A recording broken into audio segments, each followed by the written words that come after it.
Welcome to innovation of education. Innovation of education में आपका स्वागत है दोस्तों। आज हम इस वीडियो में मोस्ट इम्पॉर्टेंट करंट अफेयर को डिस्कस करेंगे, जो कि आगे आने वाले हर एग्ज़ाम के लिए उपयोगी होगा। बस आपसे एक छोटी सी रिक्वेस्ट है कि आप इस वीडियो को पूरा देखिएगा, क्योंकि अगर आप इस वीडियो को पूरा नहीं देखेंगे तो मैं इस वीडियो में जो आपको जानकारी देने वाला हूँ, ठीक, वह जानकारी आपको पूरी नहीं मिल पाएगी। तो इसलिए आपसे छोटी सी रिक्वेस्ट है कि आप वीडियो को पूरा देखिए। तो चलिए अब हम वीडियो को शुरू करते हैं। यदि आप इस चैनल पर नए आए हैं तो प्लीज़ चैनल को सब्सक्राइब कर लीजिए और बेल आइकन को दबा लीजिए, क्योंकि जब भी कोई नई वीडियो आएगी, ठीक, तो उसका नोटिफिकेशन आपको मिल जाएगा, जिससे क्या होगा कि आपसे कोई भी नॉलेजेबल वीडियो छूट नहीं पाएगी। ठीक, तो चलिए अब हम आज के क्वेश्चन को देखते हैं।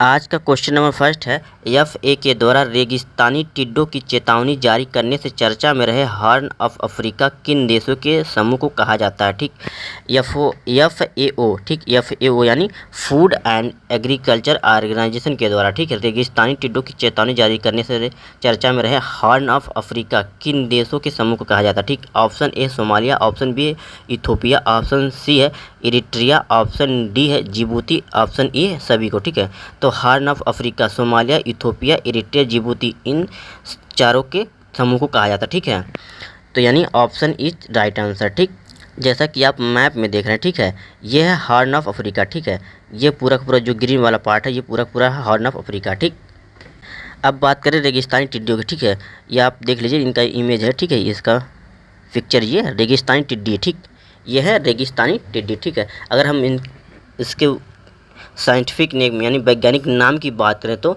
सिस्टोसेरेका, ठीक, सिस्टोसेरेका ग्रेगिया इसका वैज्ञानिक नाम होता। ठीक, सिस्टोसेरेका ग्रेगिया इसका वैज्ञानिक नाम होता। ठीक है, इसको हम मतलब ग्रास होपर यानी शॉर्ट में, ठीक, शॉर्ट हार्म्ड ग्रास होपर भी कहते हैं। ठीक है, इसके संसार में केवल 6 प्रजातियां पाई जाती हैं। ठीक, तो चलिए अब हम नेक्स्ट क्वेश्चन अब आगे बढ़ते हैं। नेक्स्ट क्वेश्चन है, आर्थिक अपराधी निहाल मोदी के लिए रेड कॉर्नर नोटिस जारी करने से चर्चा में रहे इंटरपोल। ठीक, इंटरपोल की स्थापना कब की गई और इसका मुख्यालय कहाँ है? ठीक, तो ऑप्शन ए है 1924 लंदन ब्रिटेन, ऑप्शन बी है 1923 लियोन फ्रांस, ऑप्शन सी है 1927 जिनेवा स्विट्जरलैंड, ऑप्शन डी है इनमें से कोई नहीं। ठीक है, तो इंटरपोल की स्थापना कब की गई थी? तो इंटरपोल की स्थापना की गई थी 1923 में, ठीक, लियोन, और इसका जो हेडक्वार्टर है, इसका हेडक्वार्टर कहाँ? फ्रांस में। ठीक, यानी option B is right answer. ठीक, अब बात करते हैं निहाल मोदी। ठीक ठीक, निहाल मोदी की। ठीक है, तो ये जो आप इमेज देख रहे हैं, ठीक है, ये इमेज है निहाल मोदी की। ठीक है, ये नीरव मोदी का भाई है निहाल मोदी। ठीक है, तो इस निहाल मोदी को, ठीक है, पीएनबी बैंक के धोखाधड़ी के मामले में, ठीक है, रेड कॉर्नर नोटिस जारी किया गया। ठीक, और ये निहाल मोदी इस समय का बेल्जियम का, ठीक, बेल्जियम का नागरिक है। ठीक, इस समय बेल्जियम की ये नागरिक है। इससे पहले नीरव मोदी और निसाल मोदी दोनों को भी नोटिस जारी किया जा चुका है। ठीक, तो चलिए अब हम नेक्स्ट क्वेश्चन में आगे बढ़ते हैं। नेक्स्ट क्वेश्चन है, भारत में श्रम कानूनों पर प्रतिक्रिया से चर्चा में रहे अंतर्राष्ट्रीय श्रम संगठन की स्थापना किस संधि के तहत हुई थी और इसका मुख्यालय कहाँ है? ठीक है, तो यानी इंटरनेशनल श्रम संगठन यानी ILO, इंटरनेशनल लेबर ऑर्गेनाइजेशन। ठीक, इसकी किस संधि के तहत इसकी स्थापना हुई थी और इसका हेडक्वार्टर यानी मुख्यालय कहाँ? ठीक, ऑप्शन ए है वर्साय की संधि 1919 में, ऑप्शन बी है पेरिस की संधि 1920 में, ऑप्शन सी बुखारेस्ट की संधि 1913 में, ठीक, ऑप्शन डी इनमें से कोई नहीं। ठीक है, तो ये अंतर्राष्ट्रीय श्रम संगठन की स्थापना कब हुई थी? वर्साय की तहत, ठीक, वर्साय संधि के तहत 1919 में हुई थी। ठीक है, और इसका जो हेडक्वार्टर है, इसका हेडक्वार्टर है जिनेवा स्विट्जरलैंड में, इसका हेडक्वार्टर। ठीक, चलिए हम नेक्स्ट क्वेश्चन आगे बढ़ते हैं।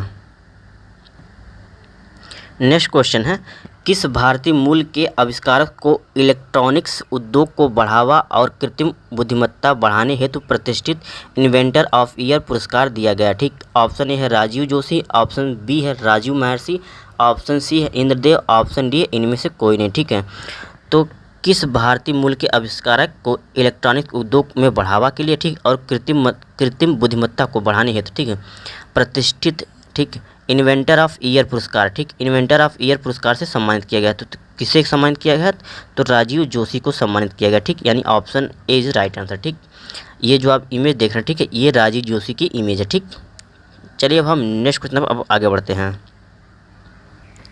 नेक्स्ट क्वेश्चन है, जल्द ही अपने नए संस्करण 4.0 के लागू होने से चर्चा में रही ई मार्केट जेम। ठीक, ई मार्केट जेम क्या है और इसकी स्थापना कब की गई थी? ठीक है, ऑप्शन ए सरकारी खरीद हेतु ऑनलाइन पोर्टल, ठीक, 2016। ऑप्शन बी है सरकारी दान हेतु एक ऑनलाइन पोर्टल, 2017। ऑप्शन सी दोनों। ऑप्शन डी इनमें से कोई नहीं। ठीक है, तो ई मार्केट जेम क्या है? ठीक है, तो ई मार्केट जेम क्या है? तो ये एक सरकारी खरीद हेतु एक ऑनलाइन पोर्टल, ठीक, जो कि इसकी स्थापना हुई थी 2016 में। इसकी स्थापना हुई थी। ठीक है, इसकी स्थापना हुआ था 2016 में, इसकी स्थापना हुई थी। ठीक, ये एक मार्केट प्लेस, ई मार्केट प्लेस होता है, ठीक, जेम गवर्नमेंट के लिए। ठीक, चलिए हम नेक्स्ट क्वेश्चन की तरफ अब आगे बढ़ते हैं। नेक्स्ट क्वेश्चन है, न्यायिक सेवाओं के संदर्भ से चर्चा में रहे अखिल भारतीय न्यायिक सेवा का प्रावधान किस अनुच्छेद में है एवं इसे किस संविधान संशोधन द्वारा जोड़ा गया था? ठीक, क्वेश्चन है कि अखिल भारतीय सेवाओं का प्रावधान किस अनुच्छेद में दिया गया, ठीक है, और इसे किस संविधान संशोधन द्वारा जोड़ा गया था? ठीक, ऑप्शन ए है 312 42वां संविधान संशोधन। ऑप्शन बी है 315 44वां संविधान संशोधन। ऑप्शन सी है 311 92वां संविधान संशोधन। ऑप्शन डी इनमें से कोई नहीं। ठीक है, तो अखिल भारतीय न्यायिक, ठीक, अखिल भारतीय न्यायिक, ठीक, सेवा का प्रावधान किस अनुच्छेद में है? तो 312 अनुच्छेद में। ठीक है, और इसे 42वां संविधान संशोधन द्वारा जोड़ा गया था। ठीक, यानी option A is right answer. ठीक, चलिए अब हम नेक्स्ट क्वेश्चन अब आगे बढ़ते हैं।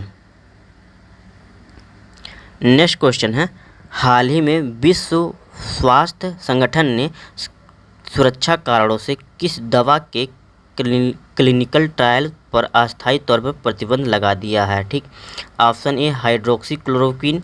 ऑप्शन बी है इन्फ्लुएंजा फ्लू विरोधी एंटीवायरल दवा। ऑप्शन सी कुष्ठ रोग में प्रयोग होने वाली वैक्सीन। ऑप्शन डी है इनमें से कोई नहीं। ठीक है, यानी WHO ने, ठीक, विश्व स्वास्थ्य संगठन ने, ठीक, किस दवा को क्लिनिकल ट्रायल पर अस्थायी तौर पर प्रतिबंध लगा दिया? ठीक है, तो ये है हाइड्रोक्सीक्लोरोक्विन, यानी option A is right answer. ठीक, अब बात आई है WHO के, यानी विश्व स्वास्थ्य संगठन की। ठीक है, तो WHO की बात करें, ठीक, WHO की बात करें तो, ठीक, तो इसकी स्थापना हुआ था। ठीक है, इसका स्थापना हुआ था 7 अप्रैल 1948 को इसका स्थापना हुआ था। ठीक है, अब बात करें इसका हेडक्वार्टर कहाँ है? तो इसका हेडक्वार्टर जिनेवा स्विट्जरलैंड में इसका हेडक्वार्टर। ठीक है, इसमें 194 देश शामिल है। ठीक, और इसके जो हेड है टेड्रोस अधानोम। ठीक, इसके जो हेड है टेड्रोस अधानोम।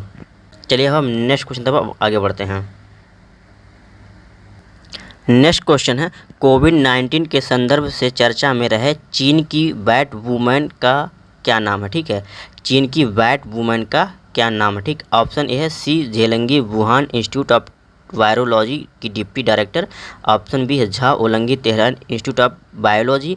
ऑप्शन सी है दोनों। ऑप्शन डी इनमें से कोई नहीं। ठीक, तो ये चीन की बैट वुमेन का नाम क्या? ठीक है, तो ये है Shi Zhengli Wuhan Institute of Virology की डिप्टी डायरेक्टर। ठीक, यानी ऑप्शन ए राइट आंसर। ठीक, चलिए हम नेक्स्ट क्वेश्चन अब आगे बढ़ते हैं।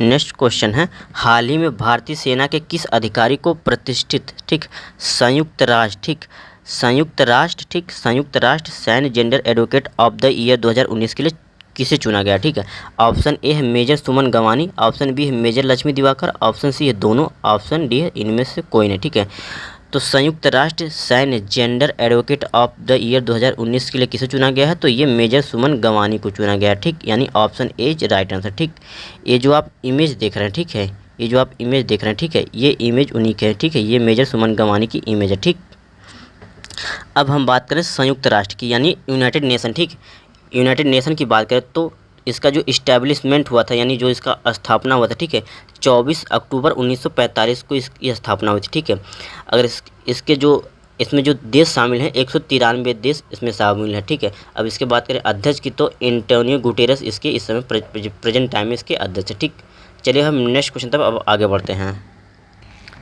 नेक्स्ट क्वेश्चन है, हाल ही में किन संस्थाओं के द्वारा कोरोना वायरस के त्वरित टेस्ट के लिए RT लैब तकनीक को विकसित किया गया? ठीक, ऑप्शन ए है IIM TBI और जम्मू कश्मीर। ठीक, ऑप्शन बी है CSIR IIM और रिलायंस। ऑप्शन सी है दोनों। ऑप्शन डी इनमें से कोई नहीं। ठीक है, तो RT लैब तकनीक, ठीक, विकसित किया गया है कोरोना वायरस को त्वरित टेस्ट के लिए। ठीक है, तो ये RT लैब, ठीक, RT लैब टेक्निक क्या होती है? तो ये होती है, ये एक ऐसी टेक्निक होती है कि जो न्यूक्लिक एसिड के प्रवर्धन विधि है। ठीक है, यह एक न्यूक्लिक एसिड की प्रवर्धन विधि है जिसके उपयोग से, ठीक है, बैक्टीरिया या वायरस के कारण होने वाले संक्रमण रोग का निदान किया जाता है। ठीक, अब बात करें किसने विकसित किया है, तो ये CSIR और IIM और रिलायंस ने मिलकर इसको विकसित किया है। ठीक है, अब बात करते हैं हम CSIR की। ठीक है, तो इसकी फुल फॉर्म होती है council of scientific and industrial research. ठीक, अब बात करते हैं IIM की, तो इसका फुल फॉर्म होता है Indian institute of interrogative medicine. ठीक, इसका ये फुल फॉर्म होती है। ठीक, चलिए हम नेक्स्ट क्वेश्चन पर आगे बढ़ते हैं। नेक्स्ट क्वेश्चन है, चंबा में सुरंग के उद्घाटन से चर्चा में रहे चारधाम परियोजना। ठीक है, चारधाम परियोजना के तहत किस तीर्थ स्थलों को आपस में जोड़ना प्रस्तावित है। ठीक, ऑप्शन ए है यमुनोत्री, ऑप्शन बी है गंगोत्री, ऑप्शन सी है केदारनाथ, ऑप्शन डी है बद्रीनाथ, ऑप्शन ई है सभी को। ठीक है, तो ठीक, चंबा में सुरंग के उद्घाटन से चर्चा में रहे चारधाम योजना। ठीक, चारधाम परियोजना के तहत ठीक किन तीर्थ स्थलों को जोड़ना में प्रस्तावित किया गया। ठीक है, तो ये है गंगोत्री, यमुनोत्री, केदारनाथ, बद्रीनाथ, यानी इन सभी को, इन चारों को आपस में जोड़ा जाएगा। ठीक है, तो option E is right answer. ठीक, ऑप्शन ई जो है सभी, यानी इसमें सभी सही हो जाएगा। ठीक है, क्या हुआ कि उत्तराखंड, ठीक, उत्तराखंड में चारधाम यात्रा को आसान बनाने के लिए, ठीक है, ऋषिकेश धरासू हाईवे पर, ठीक है, धरासू हाईवे पर चंबा कस्बे में 440 मीटर लंबी, ठीक है, 440 मीटर लंबी टनल का, ठीक है, केंद्रीय मंत्री नितिन गडकरी ने, ठीक है, वीडियो कॉन्फ्रेंसिंग के जरिए इसका उद्घाटन किया। ठीक, तो चलिए अब हम नेक्स्ट क्वेश्चन पर आगे बढ़ते हैं। नेक्स्ट क्वेश्चन है, प्रधानमंत्री मत्स्य संपदा योजना के अंतर्गत 2024-25 तक समग्र मत्स्य उत्पादन एवं प्रतिवर्ष औसतन वृद्धि दर कितनी निर्धारित की गई। ठीक, ऑप्शन ए है 220 लाख मीट्रिक टन, 9%। ठीक, ऑप्शन बी है 210 लाख मीट्रिक टन। ठीक, यहाँ पे मैट्रिक लिख गया है। ठीक, यहाँ पे मीट्रिक होना चाहिए। ठीक है, मीट्रिक टन 11%, ऑप्शन सी है 225 लाख। ठीक, 225 लाख मीट्रिक टन होना चाहिए। ठीक, यहाँ पे गलत लिख दिया गया। ठीक है, 225 लाख और 15%। ठीक, ऑप्शन डी है, इनमें से कोई नहीं। ठीक है, तो ये 2025 तक, ठीक है, मत्स्य संपदा योजना के अंतर्गत 2025 तक, ठीक है, समग्र का जो प्रतिवर्ष उत्पादन और वृद्धि दर कितनी निर्धारित की गई, तो ये निर्धारित की गई है 220 लाख। ठीक, 220 लाख मीट्रिक टन, और जो वृद्धि की बात करें तो ये 9% निर्धारित की गई। ठीक, आज के लिए बस इतना ही। आई होप कि यह वीडियो आपको पसंद आई होगी। यदि यह वीडियो आपको ज़रा सा पसंद आई हो तो प्लीज़ इसे लाइक करें, ठीक, और कमेंट करके बताएं। ठीक, मैं आपके लिए इससे अच्छा और क्या कर सकता हूँ।